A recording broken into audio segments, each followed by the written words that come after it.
ဘီလီယံနာ CEO တဦးဟာသူ့ရဲ့အခန်းကိုတန်ရှင်းရေးလုပ်နေရင်မထင်မှတ်ဘဲသူ့ရဲ့ရည်စားဟောင်းခြံထားခဲ့တဲ့ဖုန်းအဟောင်းလေးတစ်လုံးကိုတွေ့ရှိသွားခဲ့ပါတယ်။သူဟာစိတ်ဝင်စားမှုကြောင့်ဖုန်းကိုဖွင့်ကြည့်လိုက်တဲ့အခါဖုန်းထဲမှာရှိတဲ့ငွေစည်းရင်းပမာဏကိုမြင်ပြီးအံ့ဩမြင်သက်သွားခဲ့ရပါတယ်။ဘာဖြစ်လို့လဲဆိုတော့သူလွန်ခဲ့တဲ့နှစ်တွေတစ်လျှောက်လုံးသူမစီကိုလွှဲပေးခဲ့တဲ့တန်းနဲ့ချီတဲ့ငွေတွေကိုသူမဟာတပြားမှမသုံးစွဲခဲ့ပဲဒီတိုင်းသိမ်းဆည်းထားခဲ့လို့ပါပဲ။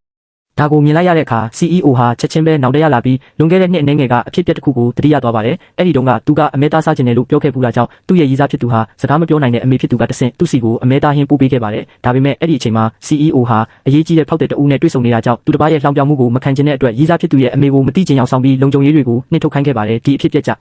တောင်ရည်စားဖြစ်သူဟာအလွန်စိတ်ထိခိုက်သွားပြီးသူနဲ့အပြင်းထန်ရန်ဖြစ်ခဲ့ပါတယ်။ဒါပေမဲ့ CEO ကတော့ဒါကိုအလေးနက်မထားပဲသူမကိုကလေးကလားဆန်တယ်လို့ပြောပြီးဒေါသတကြီးထွက်ခွာသွားခဲ့ပါတယ်။ဒါကြောင့်ပဲမိန်းကလေးဟာနာကျင်မှုအလုံးကိုတိတ်တဆိတ်တယောက်တည်းခံစားခဲ့ရပါတယ်။ဒါပေမဲ့ဒီနေ့မှာတော့သူမဟာထက်ခါတလဲလဲအဆက်ခွဲခံရတာကိုညှင်းငွေလာပြီးသူ့ရဲ့ဘဝထဲကနေထွက်ခွာသွားခဲ့တဲ့အခါမှသာ CEO ဟာသူ့အပေါ်ဘယ်လောက်ထိချစ်ခဲ့လဲဆိုတာကိုသတိပြုမိသွားပါတော့တယ်။အဲ့ဒီအချိန်မှာဘီလီယံနာ CEO ဟာသူ့ရဲ့အမားကိုသိမြင်ပြီးစစ်မှန်တဲ့အချစ်ကိုဆုံးရှုံးလိုက်ရပြီဆိုတာနားလည်သွားပါတယ်။ဒါကြောင့်သူဟာအိမ်ကူစီကနေဖုန်းကိုတောင်းပြီးရည်စားဟောင်းစီကိုဆက်သွယ်ကငါနေမကောင်းမှုပြန်လာပေးပါ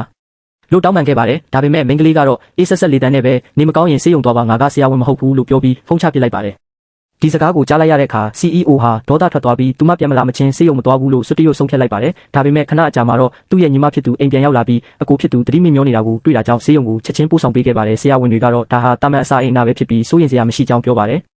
ဒါပေမဲ့ဒီအဖြစ်ပြက်ပြီးနောက်မှာတော့ CEO ရဲ့မိခင်ဖြစ်သူဟာအလွန်ဒေါသထွက်သွားပြီးတမိဖြစ်သူကိုခေါ်ကားသားဖြစ်သူရဲ့ရည်စားဟောင်းနဲ့တွားရောက်ရန်တွေ့ဖို့ပြင်ဆင်ပါတော့တယ်။တစ်ဖက်မှာလည်း CEO ဟာသတိပြန်ရလာပြီးအိမ်အကူကသူ့ရဲ့မိခင်ဟာရည်စားဟောင်းနဲ့ရန်ဖြစ်ဖို့ထွက်သွားပြီဖြစ်ကြောင်းပြောပြခဲ့ပါတယ်။ဒီစကားကိုကြားလိုက်ရတဲ့အခါ CEO ဟာအလွန်ဝမ်းသာသွားခဲ့ပါတယ်။ဘာဖြစ်လို့လဲဆိုတော့ရည်စားဟောင်းဟာသူ့မိခင်ရဲ့စကားကိုညှင်းဆန်နိုင်မှာမဟုတ်ဘူးလို့သူယုံကြည်နေလို့ပါပဲ။အဲ့ဒီနောက်မှာတော့ဘာတွေဆက်ဖြစ်လာမလဲ။မိခင်ဖြစ်သူနဲ့ရည်စားဟောင်းတို့တွေ့ဆုံတဲ့အခါဘယ်လိုအလှည့်အပြောင်းတွေရှိလာမလဲဆိုတာကိုသိရှိနိုင်ဖို့အတွက်ဒီဗီဒီယိုလေးကို like ပေးခဲ့ကြပါဦးခင်ဗျာ။